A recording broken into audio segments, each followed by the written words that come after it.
Olá, a notícia está de volta com o deputado federal Roberto Freire, que é presidente da Mobilização Democrática, um novo partido que foi criado agora em abril, que resultou da fusão entre o PPS e o PMN. Deputado, continuando a falar ainda um pouco de 2014, dessas avaliações sobre a eleição, eu queria tocar num ponto importante com o senhor, que é em relação ao José Serra, que foi candidato em 2010, ex-governador de São Paulo.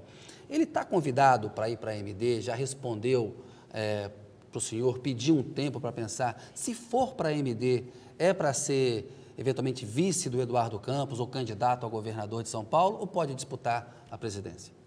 Olha, é bem objetivo. Diga. Foi convidado e seria uma honra que viesse. Foi convidado no PPS, agora convidado para a Mobilização Democrática, mas não deu nenhuma resposta e nós entendemos. Não é Mas uma ficou de decisão, dar uma resposta? Não fixou nenhum prazo, não rejeitou o convite, mas também não disse que aceitava. Tem tempo até setembro, né?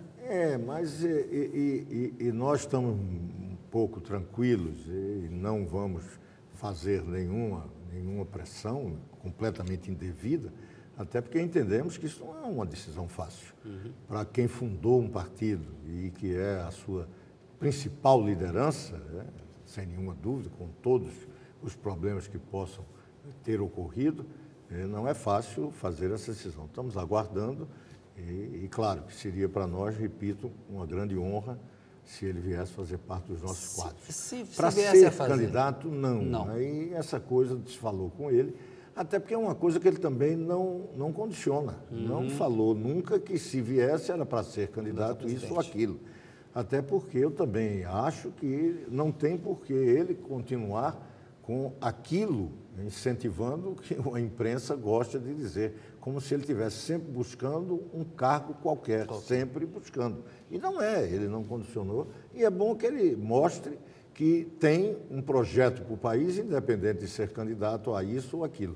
Não há nenhuma discussão. Dito isso, ele seria um bom vice para o Eduardo Campos? Não, acho que não. Por quê? Por que não? Por causa da rejeição alta? Não é isso. Eu acho que o que Eduardo tem que buscar também é algo que possa trazer uma contribuição nova, de uma a outra.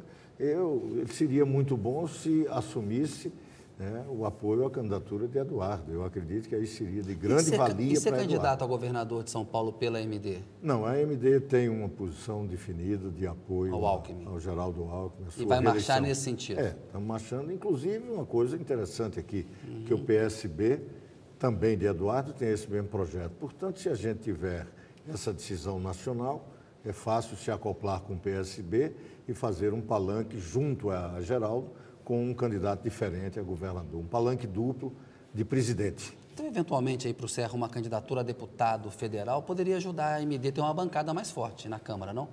Olha, eu acho que Serra tem ele. Ele já foi deputado federal, foi deputado constituinte. Excelente. E para a AMD tem muita gente que diz que um nome como ele, puxador de votos, né? Mas isso Serra eu não quero dizer o que é que ele pode ser, né? Eu apenas acho que, aí é uma opinião minha, eu acho que ele tem um grande papel a desempenhar no Brasil por ser o maior líder da oposição. E se ele se integrar numa campanha de que um candidato que venha a ser presidente da República, ele pode prestar grandes serviços ao país, como sempre prestou. Deputado, o PPS, ele vem, como o senhor lembrou no começo do programa, né, da linhagem do antigo Partidão. O PMN já é um partido com cores mais conservadoras, né? Tem lá entre os seus afiliados a Jaqueline Roriz, que se envolveu naquele escândalo todo de corrupção no Distrito Federal, quase perdeu o mandato na Câmara. Eu vejo que o senhor faz um discurso muito duro em relação ao PT, na questão ética, na questão do julgamento do mensalão. Quando vocês têm no quadro alguém como a Jaqueline Roriz, isso aí não desautoriza, não tira autoridade moral desse discurso para vocês fazerem? Não tira a autoridade moral, nem desautoriza. Por quê? Mas cria um certo constrangimento, claro. Mas eu perguntaria se nós, por conta desse processo em Brasília, que estamos tentando avançar com o quê? Exatamente com uma postulação, com uma candidatura que seja antagônica a toda essa prática política que ela possa representar. não seria esse fato que iria impedir algo que você está enfrentando muito maior, que é o governo tentando impedir a criação de novos partidos e, com isso, definir o que um cenário de 14 seria ideal para a sua candidata Dilma, que eu não sei nem se será, até porque o Haddad já lançou Lula. Mas ao formar o partido não podia ter dito, não queremos a Jaqueline Roriz? Não, podia, se dissesse isso, talvez não tivéssemos feito a fusão. O que nós podemos dizer é o seguinte, a Jaqueline não é alguém que venha a representar a MD. Não dá. Mas ela está na MD? Sim, mas não vai representar. Isso é um problema que você vai ter que imaginar. Se ela não tem essa visão de ter a importância na MD, é evidente que ela pode, talvez, quem sabe, por que não ficar com o seu pai? Que é quem realmente é a grande liderança. Então, isso é um processo. Não vamos fazer nenhum veto nem expulsão, senão não estaríamos... É uma decisão dela. Agora, ela não vai ter um papel fundamental. Ela sabe que não tem, até porque é uma coisa que, como eu disse a você, cria constrangimentos, mas não vai desautorizar em nada a continuidade do PPE, da mobilização democrática lutando... Nós vamos falar desse projeto que limita a criação de novos partidos, que é um projeto importante que o senador, que está em discussão lá, mas eu ainda queria ficar um pouquinho nessa questão ética, porque o senhor é um político importante, tem uma história, tem um discurso muito moralista na política no Brasil, está muito associado a figuras como o Carlos Lacerda, uma coisa golpista. Eu pergunto para o senhor, esse tipo de discurso, ele é eficiente do ponto de vista eleitoral, o senhor acha? Não sei se é eficiente do ponto de vista eleitoral, mas é necessário. Eu não faço nenhuma comparação com o denismo. Porque na época que... Mas ele não soa como uma coisa de direita conservadora? Não. Até porque quando o denismo fazia, a esquerda brasileira não estava enxovalhada com a corrupção como está agora com o governo do PT.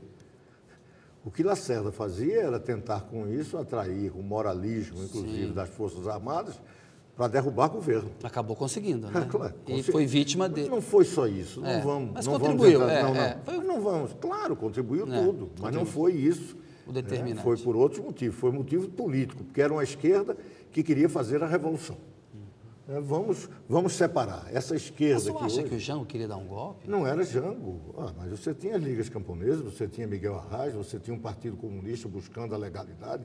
Não queira comparar o que era a esquerda naquela época, séria. Mas ela tinha peso para tentar um golpe? Eu não sei, não era Você não acha que aí o golpe foi da direita?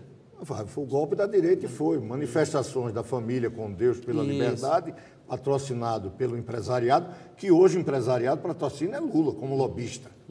O empresariado está rindo à toa, como estão os banqueiros. Em 64, não. Estavam todos eles junto com a igreja, com os setores conservadores, aí sim, tentando derrubar. Fazer um golpe. Claro. Não vamos comparar as coisas que não tem comparação.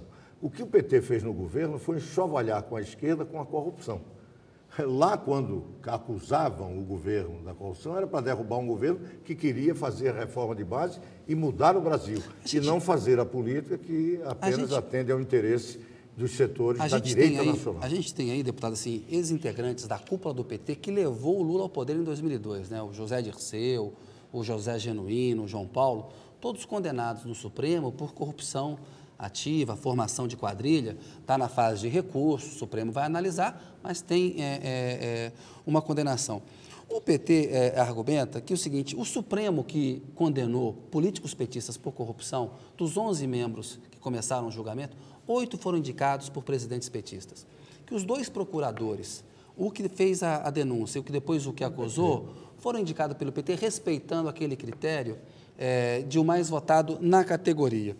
O PT argumenta que esse conjunto de fatores mostra que, se no governo do PT houve corrupção, ao mesmo tempo, o PT adotou uma estrutura de Estado, respeitou as instituições que permitiram, inclusive, que grandes figuras do PT, como você sabe que o José Dirceu foi um presidente do PT importantíssimo, fossem punidos. Nesse sentido, eu pergunto para o senhor, os 10 anos de governo do PT, mesmo pegando o PT na corrupção, não mostram que o Brasil avançou no combate à corrupção e de que a corrupção não aumentou na era petista, pelo contrário, ela foi combatida? É um argumento que o PT apresenta. É um argumento falacioso. Por quê? Por quê? Você imaginar a própria formulação da pergunta é perigosa, né? Então, porque ele tem uma Polícia Federal que pegou um petista, tem um Supremo que condenou um petista, um mas, procurador olha, que denunciou. Posso dizer a você o seguinte, eu não vou falar de batom na cueca, mas falo de dinheiro na cueca. Se tem, você queria que a polícia, porque foi indicada pelo PT, nada fizesse? Não estou dizendo isso. Não, estou falando que a polícia que o PT indicou, pegou o PT. Mas isso, a polícia... Isso é um fato, né? Mas o PT indicou institucionalmente, porque a República exige. Agora, se ele é muito criticado, o PT, desculpa, senador, assim, desrespeitou as instituições. Mas está desrespeitando. Por que você acha? Porque está desrespeitando. Em que momento? O que esses mensaleiros condenados têm feito em relação ao Supremo, e eu não importa saber se o Supremo vem com ministros que foram indicados no período do governo de Lula ou anterior. Eles foram indicados ministros numa república. Isso. E a república tem que ser respeitada, independente de quem o indicou. Mas o Supremo está condenando. Está passando por cima deles. Está fazendo o papel dele. Né? Claro. E o pior é se o PT parece que reclama, querendo dizer que eles deveriam cumprir, eram os desejos do PT, porque deveriam foi pelo ser gratos ao indicado. PT. Então, isso é cara grave. Então, imaginar isso não tem. Alguém fica dizendo, não, estão criticando. Claro, na sua defesa podem criticar. E não tem por que alguém cobrando. E por que a oposição não defende? Porque não tem que defender o Supremo. Isso não é papel da oposição.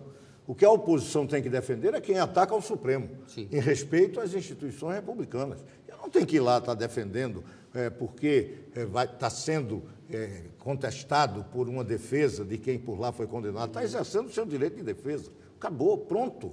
Agora, o que não pode é alguém imaginar, mas eles cumpriram lá com o seu papel, devia o quê? Cumprir com os ditames de quem o indicou? Não, os procuradores é porque não podiam fazer talvez diferente.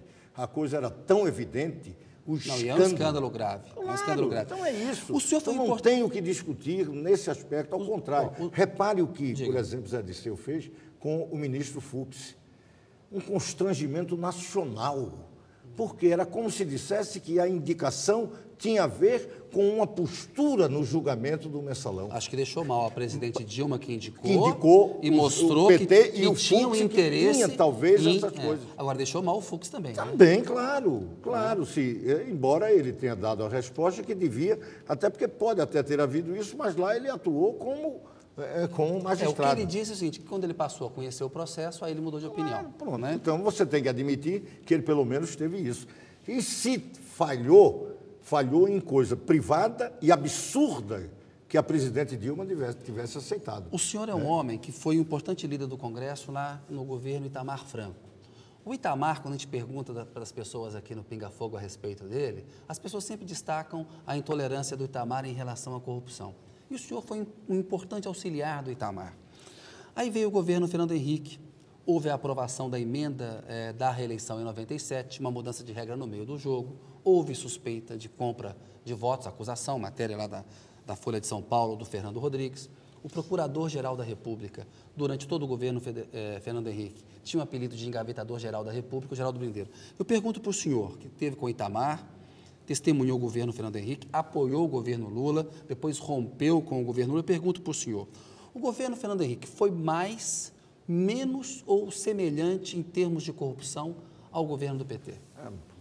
Muito menos. Muito menos? Muito menos corrupto. O governo Fernando Henrique tinha uma oposição que o PT nisso sabe fazer e bem, ou pelo menos soube, antes de ser governo, e era de uma fiscalização constante. Eu posso dizer isso, até porque fazia parte do bloco de oposição junto com o PT. Isso. Não fazia mesmo oposição, né? Eu costumo até dizer que uma oposição mais moderada. Claro, não era nem irresponsável nem bravateiro, como disse Lula, que na oposição fazia. Nós éramos diferentes. Mas, de qualquer forma, éramos oposição. Combatemos, inclusive, a reeleição tal como foi feita. Eu tive até, já que você falou de Gabeira, eu fui conversar com o Fernando Henrique e ele deveria convocar um referendo, para aprovar ou não a reeleição, e não ser apenas uma coisa do Congresso. Bom, por quê? Porque nós somos favoráveis à reeleição, mas discordávamos daquela forma. Então, é bom saber disso. Sim. Não mudamos em nada. Então, nesse sentido, eu costumo dizer, por exemplo, que Lula passou 8 anos no governo e a oposição na fiscalização ao governo Fernando Henrique Cardoso, no governo não conseguiu descobrir coisíssimo algum. Alguns, inclusive, membros do Ministério Público, como aquele Luiz Francisco, alguns que se sobressaíram quando o governo Fernando Henrique, desapareceram no governo Lula, não deram continuidade a nenhuma das suas denúncias. E aí eu pergunto sempre, vem cá, é por conta da incompetência do governo em investigar? E ele diz que não, que investiga muito. Sim. Ou é um atestado de lisura ao governo de Fernando Henrique Cardoso? Das duas, uma. Por quê? Passaram 8 anos e você tem pouquíssimos processos. E os que existiram, inclusive, a Justiça já acabou. Inclusive, uns muito ligados à questão da chamada privatização. Né? Que não tem coisíssimo algum. Eles passam 8 anos falando contra a privatização e não apuram nada. O que tem é um dossiê que, inclusive, o autor está sendo processado na Justiça pela elaboração desse dossiê. Senador, a AMD nasceu no dia em que a Câmara votou o tal projeto que limita a criação dos novos partidos ali. Foi uma articulação rápida que vocês fizeram naquele dia. Agora, muitos argumentam que mesmo se esse projeto chegar a ser aprovado, ele vai prejudicar a AMD do mesmo jeito, que poderá haver uma batalha política, caso algum deputado queira migrar para o AMD, se esse projeto for aprovado. Esse projeto diz o seguinte: se o deputado não pode levar para o novo partido a parcela de tempo de TV e de acesso ao fundo partidário, porque o fundo partidário e o tempo de TV, ele é dado de acordo com a bancada que se elegeu de deputados federais na eleição anterior. Então, vale para 2014 o quê? A bancada de deputados federais de 2010. Mas se o cidadão muda de partido, é o que aconteceu com o Kassab, ele leva ali uma parcelinha do tempo e do acesso ao fundo partidário. O senhor acha que a AMD pode ser prejudicada, mesmo tendo sido votada antes? Ninguém vai ser prejudicado. Não só o AMD, mas qualquer partido que vier a ser criado. Sim. Paulinho da Força, a Rede de Marina. O Paulinho quer criar o Solidariedade, né? Então, mesmo que crie agora, depois do que o governo tente aprovar, isso é uma lei inconstitucional. E é muito simples, viemos descobrir depois. Brigamos muito contra ela, porque ela tentava exatamente impedir que se utilizasse a mesma regra que o PSD de Kassab utilizou. Mas é inconstitucional e flagrantemente. Mas aí o argumento bom não é que ele é casuístico? Não. Porque mas casuístico por quê? Porque ele está tentando mudar uma regra que beneficiou quando era para o governo, agora, quando pode beneficiar a oposição, vamos tentar barrar. O casuísmo está aí. Agora, a inconstitucionalidade... Está onde? Por quê? Repare, o Kassab foi beneficiado com a chamada portabilidade do tempo de televisão e do acesso ao fundo e ao fundo partidário por uma interpretação constitucional. Foi um ADIM que contestou a ida dos parlamentares levando o tempo, que foi decidida pelo Supremo Tribunal Federal. Portanto, o Supremo interpretou, conforme a Constituição, a chamada criação do novo partido e a portabilidade que os parlamentares que fossem fundar esse novo partido levavam. Ou seja, uma decisão agora favorável à limitação seriam 2 pesos e 2 medidas do ponto de vista da Constituição. Não, é mais grave. Por quê? É mais grave, porque é uma lei ordinária que está tentando mudar uma interpretação constitucional. Não pode. Porque, agora, repare, é muito simples. Diga. Eu digo que este processo que estão tentando se assemelha ao que o Nazareno Fonteles quis fazer. Ou seja, as ações diretas de inconstitucionalidade decididas pelo Supremo só teriam valor se aprovadas pelo Congresso. Isso é o que diz Nazareno. Pois bem, esse projeto do Edinho, que está aí, está fazendo na prática, ou querendo fazer na prática, isso. É um ADIM que decidiu que a Constituição garante para o Partido Novo a vinda com portabilidade de tempo de televisão e fundo partidário dos parlamentares que venham fundar. É uma interpretação constitucional e você, por uma lei ordinária, quer tornar sem efeito. Ou seja, é uma tentativa de querer acabar com o Supremo e aquilo que o fundamenta na República Democrática, que é a possibilidade de interpretar a Constituição. Não pode por lei ordinária. Então, isso daí não vai nem prejudicar a nós e nem vai prejudicar futuros partidos que venham a ser criados, inclusive Marina. Pedir licença só um minutinho. No próximo bloco, a gente volta a discutir essas propostas que estão criando celeuma em Brasília. Daqui a pouco a gente volta com o deputado Roberto Freire.